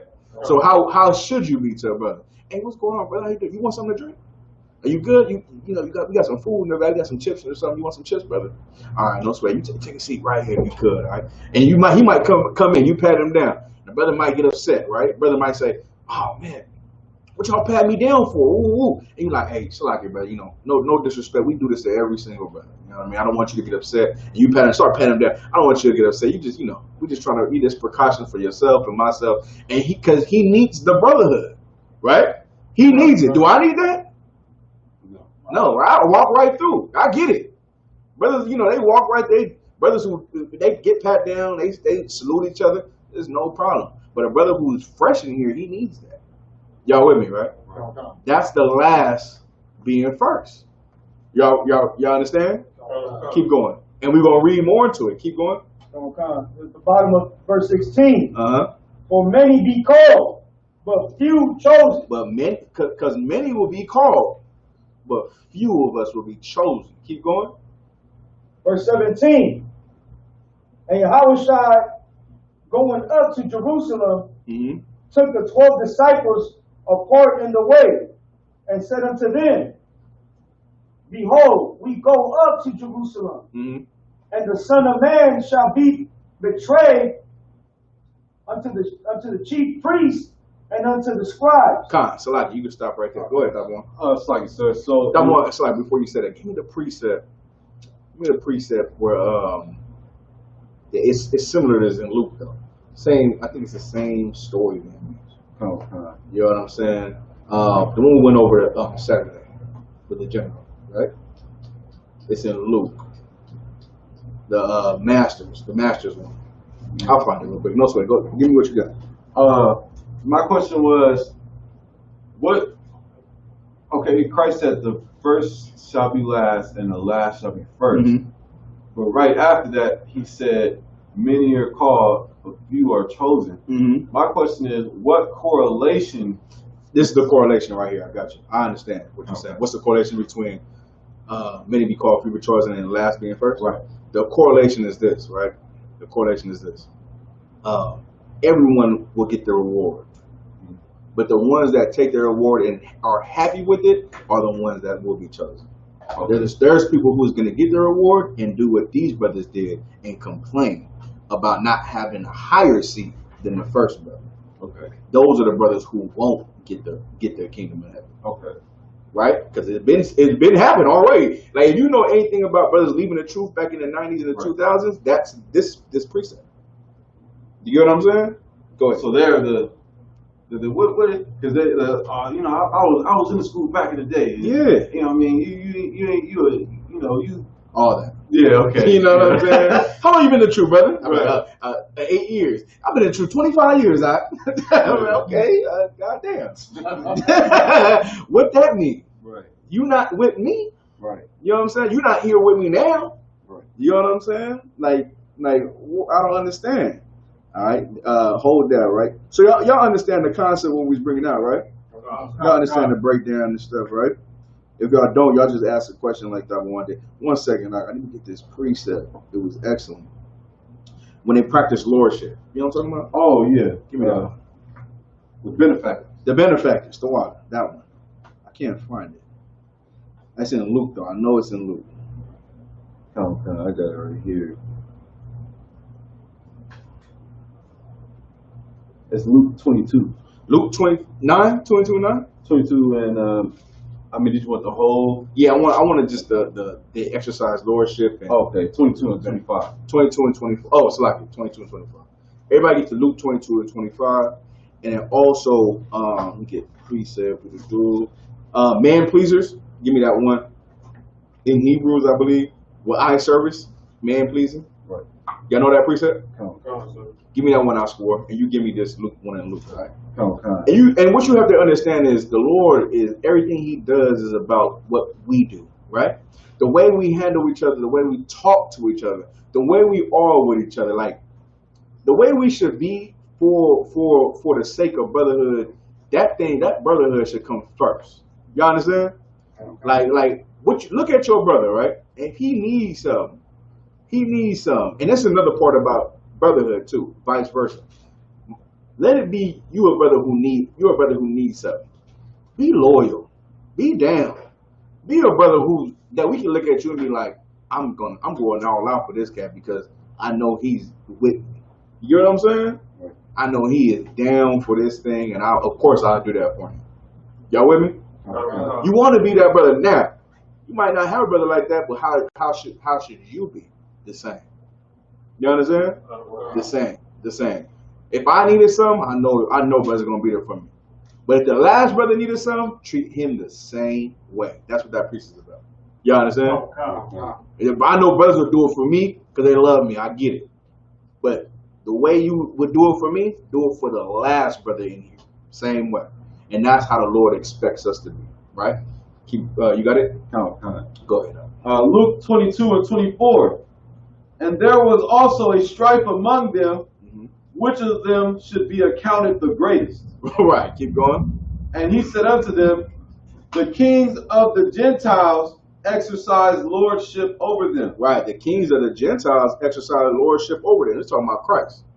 Christ exercised lordship, meaning what? What is lordship? Anybody know? Read it. He rules over them. He rules over them. He's in charge. He exercises lordship. My Lord. That's what Adawan means. Y'all understand, right? Adawan means my Lord, right? Or Lord over me. You're giving that up to a brother that's over you. Just like you watch, anybody watch, what's that movie? What's that show? Game of Thrones? Game of Thrones. Y'all seen Game of Thrones? They say my Lord. Anyone they say my Lord to is a person over them. Y'all know what I mean? And what we say, they get that from us, first of all. All those white people, any person that says Lord, that's our thing. Y'all understand?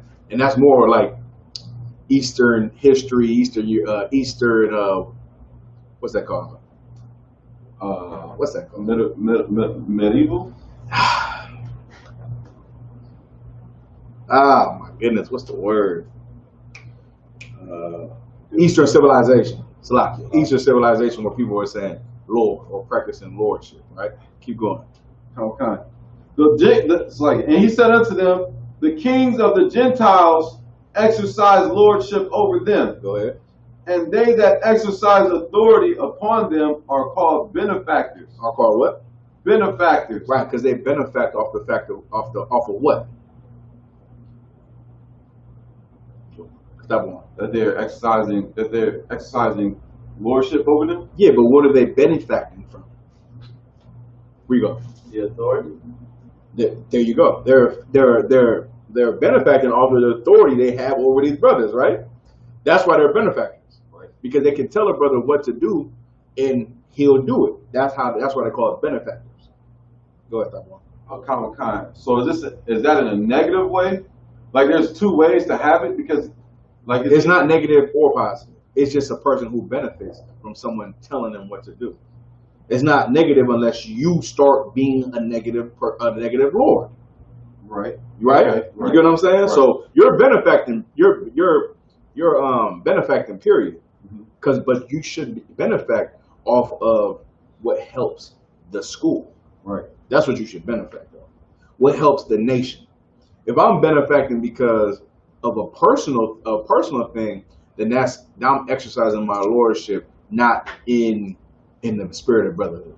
Right. Kind. I was saying that because in the verse before that, it was saying that they were arguing about who was the head of the camp. Mm-hmm. So, like, I know it don't say, but like, is the vibe that they were in the wrong spirit of who's the head because they was trying for the wrong reasons? Yes, because everyone wants to be in charge. But is that what it said? You got to read it again. I want to hear it. Okay. Who was arguing? I believe the disciples. Disciples. Give me that precept. Verse 24. Mm-hmm. And there was also a strife among them, which of them should be accounted the greatest. Oh, because Christ is gone. Or no? Oh, this is Luke, right? Yeah, kind of. Okay. I believe he's about to be gone. Okay, go ahead. Excuse me. And actually, so like I said, I think this is the Last Supper. Okay, I got you. Now, Peter was going to be the one in charge. You understand that? And we have rank. You understand? Right. So Peter, whoever is in charge, the second in command takes authority after the first is gone, and it goes downwards. You know what I mean? Even say, like, if you had the same rank as a man, the most senior man at that rank would take authority. Y'all with me? Keep going. And he said unto them, the kings of the Gentiles exercise lordship over them. Right. The king of the Gentiles exercise lordship. Go ahead. And they that exercise authority upon them are called benefactors. And those who exercise authority over them are called benefactors. They're benefacting off of them, off of the brothers who listen to them. Go ahead. But ye shall not be so. But ye shall not be so. Go ahead. But he that is greatest among you. But he that is greatest among you. Go ahead. Let him be as the younger. Let him be as the younger. Break it down. What is Christ saying? This is Christ, right? Come on. What is Christ saying? So now, he's saying I exercise lordship over you, right? Meaning I'm a benefactor from telling you things to do things, but don't let it be like that. Meaning what? Does it mean don't tell someone what to do? Right. No, I'm asking. Does it mean it? Lie. What does it mean? It means how to do it. There you go. It means how to do it, and more importantly, be at their service. You know what I'm saying? Why? Because these brothers will need your help. So you serve them. Y'all with me? That's how everyone has to be. Everyone, you have to be able to serve the brother under you because he needs the service. Y'all understand? Is anyone like? You're calling someone for help, right? You and that person that's over you is servicing you. Y'all with me? That's how it goes. There's a lot of decisions you make on your own because you already know. You've been through it. You know what our proper answer is. Then there's other things you don't know. And when you don't know, you call a brother over you, and the brother over you is going to service you. And he's going to be there. He's going to be on the phone with you forever to how long it needs to be until we get things straightened out. He's at your service. You call him, and he comes to your help. Y'all understand? Malak. Like, sir, would that be like be compassion? Yes. Be patient too. Have compassion. You know what I'm saying? And when you check a brother, how you gonna check a brother? You gonna say, "Hey, woo, and I need, and don't you ever, because I'll slap you in your face." Like, you know what I'm saying? No, you want to tell her, you want to talk to a brother, you want to tell him what he did wrong. You know what I mean? And listen, another thing too. You want to always be a authoritative figure over someone who needs authority. You know what I'm saying? Say, nah, brother. Hey, look, listen, that was wrong of you. Don't do that again, right? You want to say, don't do that again. And this is why. This is what you need to do next time. So now, that brother who takes your advice, now he trusts you. Now he trusts to call you again. And again, for every situation going forward, because you showed him how wrong he was and what's right to do. Y'all with me? So you make sure that you keep your mind right in telling people what to do, because he's putting his life in your hands, right? So that's why it's important to exercise your lordship or your authority over brothers in the correct way. Y'all with me? Brotherhood goes both ways, right? Keep going. Is there any more on that? Come. Mm-hmm. But ye shall not be so, but he that is greatest among you, let him be as the younger, and he that is chief as he that doth serve. Right. Let him be the greatest among you. Let him be as a younger. Let him come to serve. You get what I'm saying? And that's what it goes for every brother in here. Don't be proud. Don't think this brother don't need help. The brother needs help, and you go help him. You understand? Every brother from this day forward, when you see him, he come in here, you always ask how he's doing. How is he? What's going on? What does he need? Y'all go ask these brothers these things, and you exercise your lordship properly and your brotherhood properly. Y'all understand? You got a question now? That one? Last year. All right, any more on that? Come. Keep going. Verse 27. Mm-hmm. For whether is greater, he that sitteth at meat or he that serveth? Is not he that sitteth at meat, but I am among you as he that serveth. Right. Ye are they which have continued with me in my temptations, and I appoint unto you a kingdom, as my Father hath appointed unto me, that ye may eat and drink at my table in my kingdom. Y'all understand this, right? Same thing. Your burden is bigger than anybody's burden. You know what I'm saying? The burden of helping brothers. That's another part. Take off what's in your mind to do and help what's in his mind to get helped. Don't worry about yourself. Worry about the next man. And that's how you exercise brotherhood. Go ahead, Dr. It's like, so I think you said in one class, you said, I don't want to misquote you. You said, you know how I deal with my problems? By dealing with your problems. God. That was in a radio show. Oh, okay. But I mean, I think I said it before too. But that's how you. Well, I think I was talking about depression, and that's how you don't be depressed. And that's in brotherhood. Right. You can't be a depressed brother helping another brother that's depressed. You know what I'm saying? You want to be able to not deal with your problems by dealing with someone else's problems, and that takes off of your selfishness. You know what I mean? A person who's who's thinking about their problems constantly are selfish. They're selfish. That's just the bottom line. It's just you're always thinking about yourself. You're never thinking about others. You're selfish. And that's why you're depressed, because you're always looking at what's wrong with you and what's wrong with your situation, but you're not worried about what's wrong with this brother's situation. Go ahead.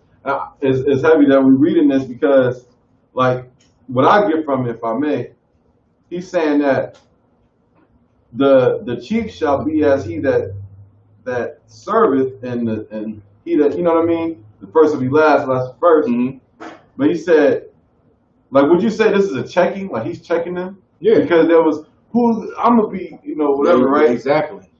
And so he said, I appointed you a kingdom as my father appointed at me, that ye may eat and drink at my table. So, like, because he asked the question before, who's greater, he that sitteth at meat or he that serveth? Right.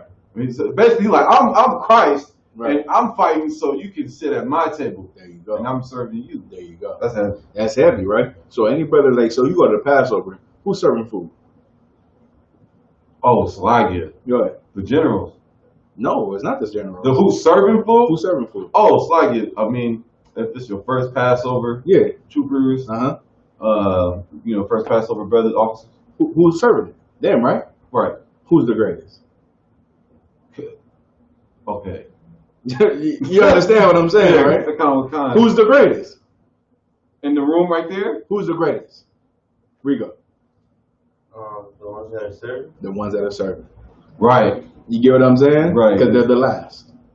Good night. You feel me? Y'all understand it, right? No. Who's the greatest in that room at the Passover? You think it's the general. The generals are great. Don't get me wrong. Captains are great. Don't get me wrong. But the greatest people are the people serving. Because they're the last. You get what I'm saying? And if we exercise what the Bible says, then they're going to get everything they need because they're the last. Right. And the last should get all of our what? Go ahead. Love. Our love, or what else? Service. That's what it is. They should get all of our lordship. If you want to go into the precept, right? The last one should get all of our lordship. Yeah, they're doing all the work. You get what I mean? Right. They serving. But ain't that what you just said? Right. Christ said, I'm serving you. Y'all want, who's going to sit at, who's the greater? The person sitting at me or the people serving? They're the greatest because why? They're the last. And the last shall be the greatest. The first shall be last. The last shall be first and the first shall be last. That's how that goes. Y'all with me? Okay. And it's about what? It's about what? Showing you what? We all the same. We got rank. Don't get it wrong. We got rank. We got rank. We got rank order and things, how we do things. But the Lord said that the last brother is the greatest out of all of them, because he needs all of our lordship. He needs all of our service, and he needs all the brotherhood. Because the last one is the whole reason why we'll get another one, and another one, and another one. Y'all with me? Right. And if we can't fish brothers, then we not doing the work of the Lord. Right? Y'all understand this, right? This is a heavy thing. Don't get it twisted. It sounds easy, but it's very hard and it's difficult. But it's not difficult if you do if you apply what the Bible says. You get what I'm saying? Right. All right, let's go from there. Where was we at? Anybody else holding the precept? Give me your brotherhood precepts in the Bible, sir.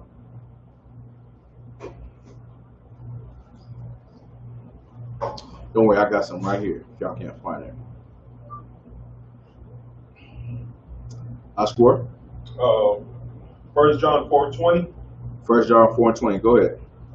The book of 1 John, chapter 4, and verse 20. Mm-hmm.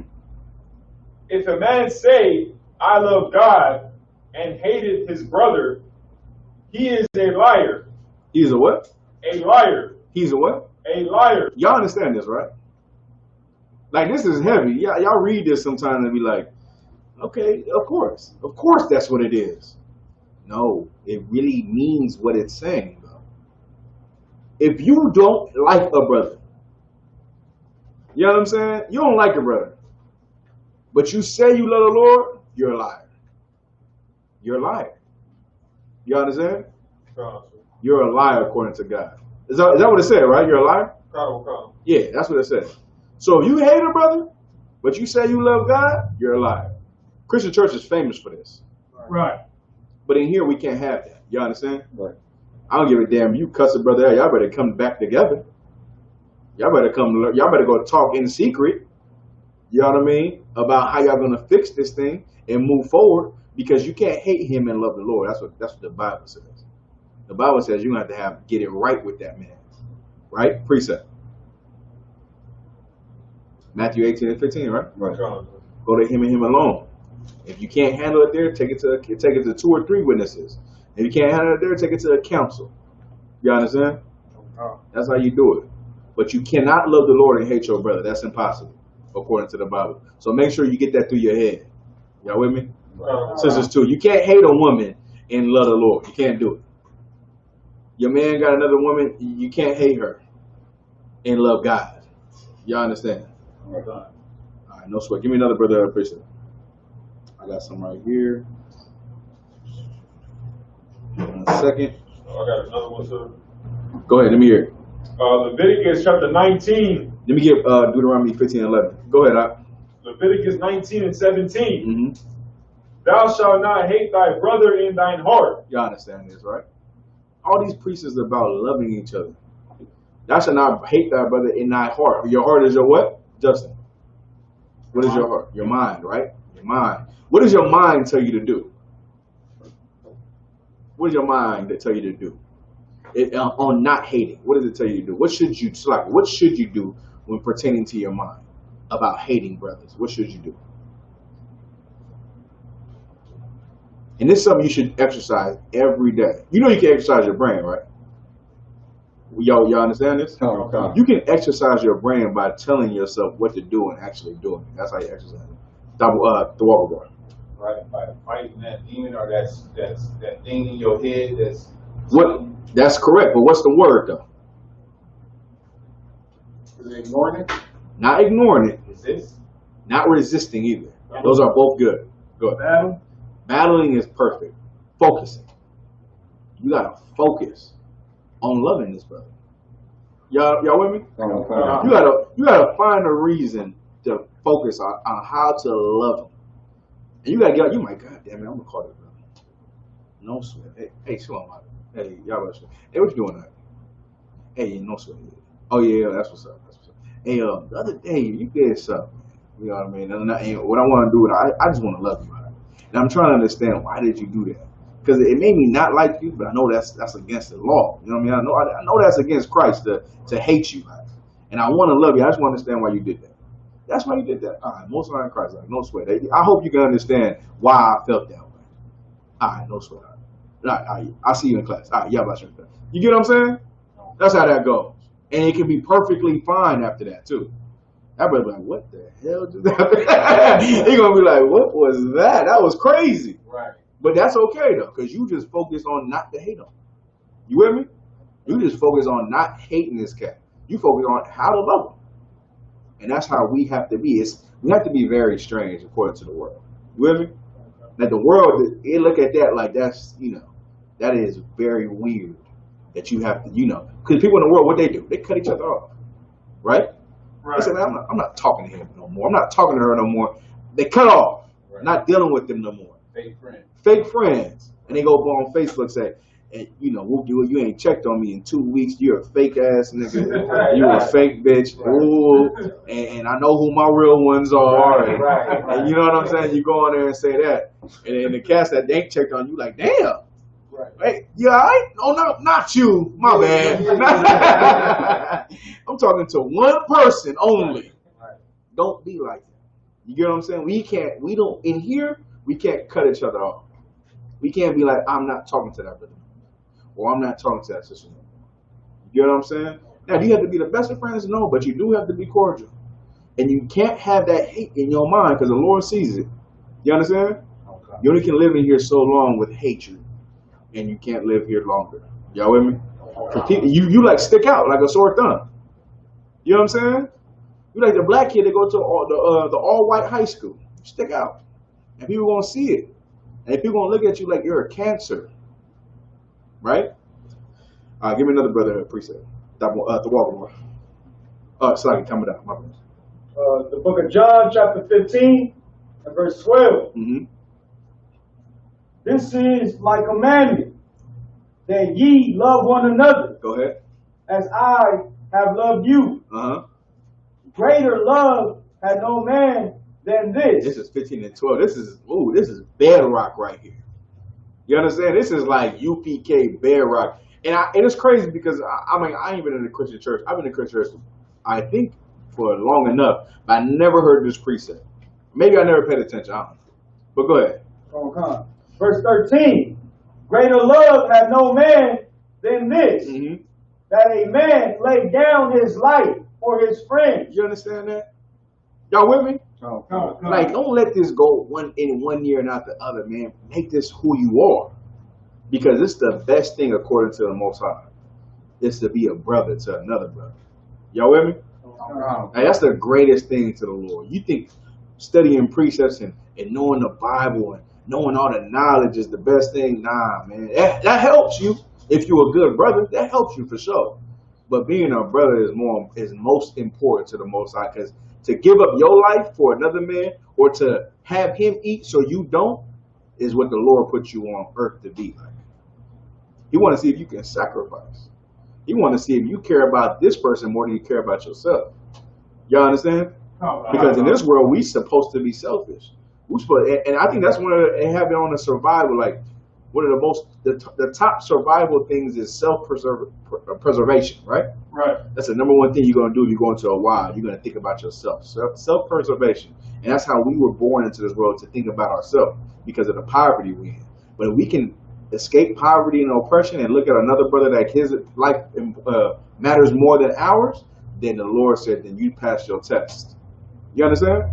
The Lord look at you like, you passed your test. That's what I put you here for. That's what it's about. It's thinking about this brother more than you think about yourself.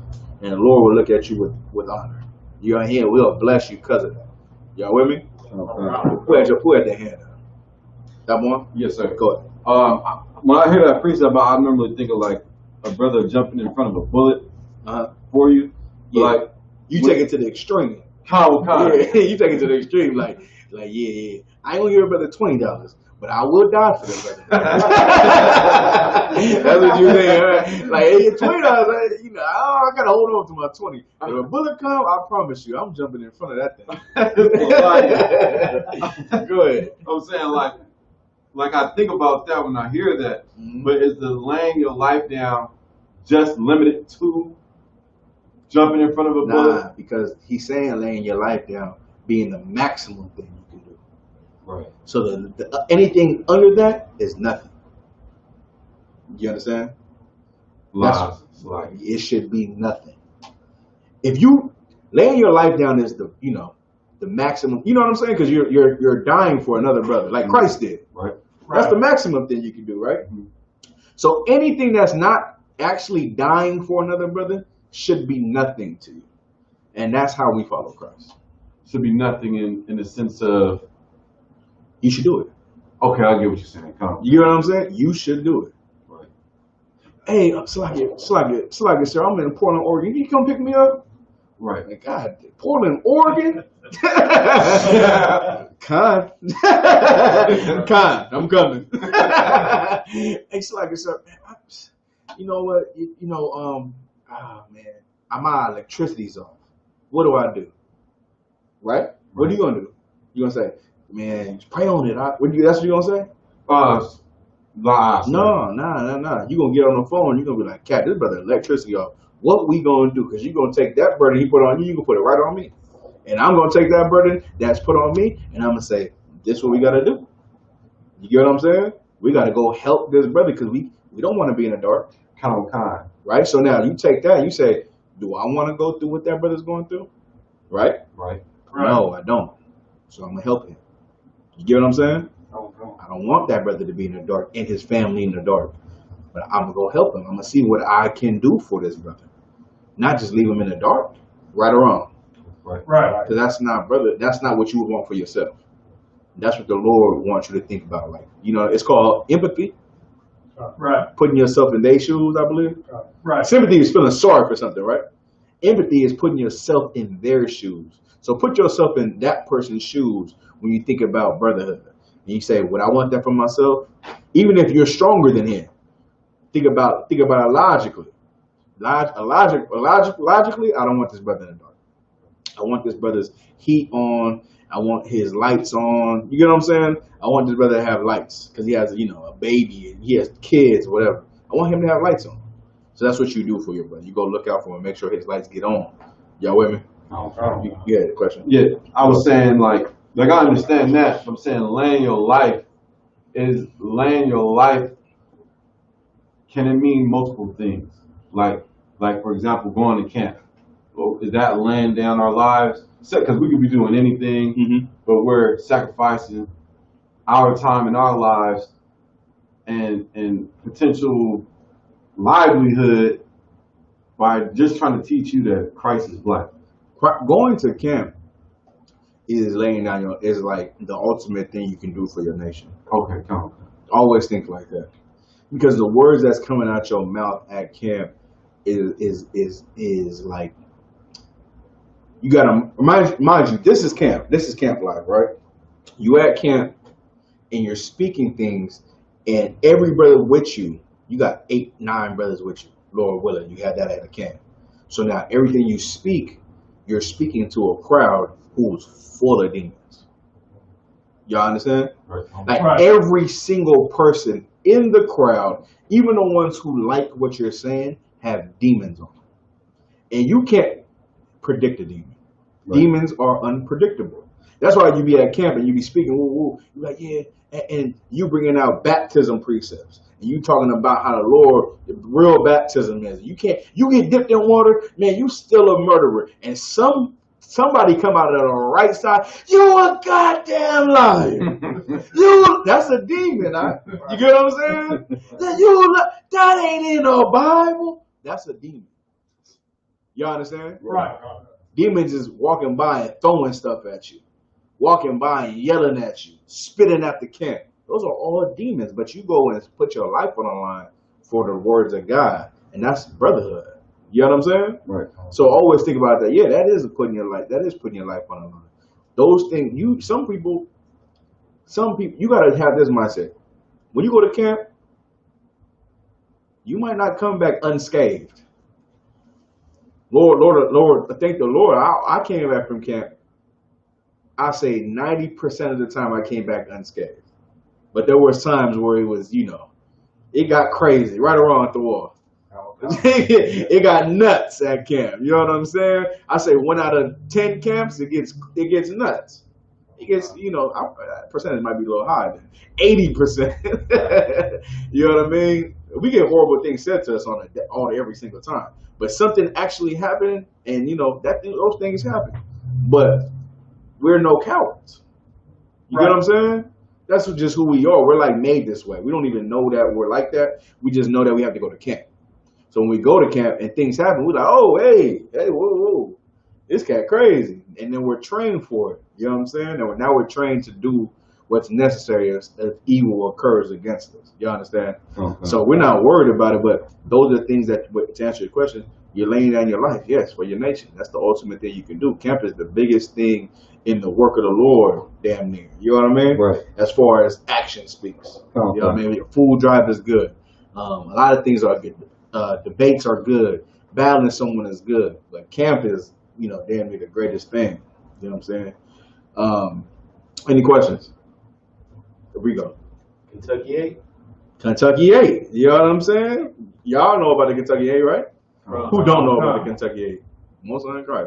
Kentucky 8. Perfect example. Them cats came, listen. They listen. Brothers had to get stitches and some more. You know what I'm saying? Stitches and some more. You know what I mean? Like they was out there, guns pulled and all. You know what I'm saying? Like that. Good to go? Any other brotherhood precepts anybody holding? Malak. Come, sir. The book of Mark, chapter 12, verse 31. Let's go. The book of Mark, chapter 12, verse 31. Mm-hmm. And the second is like, namely this. Go ahead. thou shalt love thy neighbor as thyself. There is none other commandment greater than these. Y'all understand that?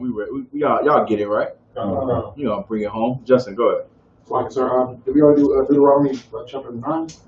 I think I said 15 and 11. What you got? 15 and 11? What you got right there? Oh, no, I was. Yeah, let me hear 15 and 11 real quick. Brotherhood goes a long way, man. Brotherhood go about a brother's woman too. You get what I'm saying? You see a brother's woman, be a brother. Don't try to be all in her face. Right. You know what I'm saying? Don't try to. What does the scripture say? Go ahead. Sit not at all. Be sitting not at all at a table with a woman, or have not strong drink. Right. You get what I'm saying? Like, be a brother. Do you want your woman sitting with another brother at the table having a drink? Right. You want to walk up and see your woman talking to another man? You're like, what the hell? What the heck? What is going on? Right. You get what I'm saying? What the hell is going on? A man should be naturally jealous of that. He's like, hold on, listen. You know, of course, you know what I'm saying? So like, you got to be a brother. Those things matter. You know what I'm saying? Ain't nothing wrong with saying salam to a sister and how you doing. That's fine. You know what I mean? But to say like, can I talk to you over here? what the hell y'all need to talk about over there? You know what I mean? That's strange. You better walk with him. Just walk with him like, hey, what's going on? What's going on? We don't do that here. I'm just saying from Catching the World. Catching the World, they have women have male friends. You know what I'm saying? Right. They got, but like, you're like a woman, like I'm not y'all woman, but any woman, she like, yeah, I got homeboys. Yeah, hell no. You listen, you with me now. You don't have no friends. Right. You have no friends at all. You know what I'm saying? Ain't none of that going on. Go ahead, Justin. Okay. The book of Deuteronomy, chapter 15, verse 11. For the poor shall never cease out of the land. Male friends. That's the topic for the show. Okay. Male friends. Go ahead. Therefore I command thee, saying, thou shalt open thy hand wide. Read from the top, select. Okay. The book of Deuteronomy, chapter 15, verse 11. For the poor shall never cease out of the land. The poor shall never cease out the land. Go ahead. Therefore I command thee, saying, thou shalt open thine hand wide unto thy brother, to thy poor, and to thy needy in the land. Go ahead. And if thy brother and Hebrew man or an Hebrew woman be sold unto thee, and serve thee 6 years, then in the 7th year thou shalt let him go free from thee. That's very much so a brotherhood precept. There's times where we have service and things like that, right? But take that first line, right? There's times where that's why so many people got to come into the truth, man. Like so many Israelites have to come into the truth because they're poor and they need the help. You know what I'm saying? We not no one in here is rich, but when we come together, we're rich. You know what I'm saying? And we can help a life. You feel me? So when this person puts their hand out, we can put something in their hand to help them in the return, hopefully that they come in here and change their life. You get what I'm saying? That's the number one thing. Like nobody in here is rich. But when we come together, 25 souls or whatever, how many brothers and sisters we have in here, and help one person, we save the soul. Y'all understand? That's what we can do. That's the power we have by being unified together. By having that unity that we have together, and we can help 5 to 10 souls because we're together. Y'all understand? With that, I'm gonna pass class over to Police Officer Oscar Wood.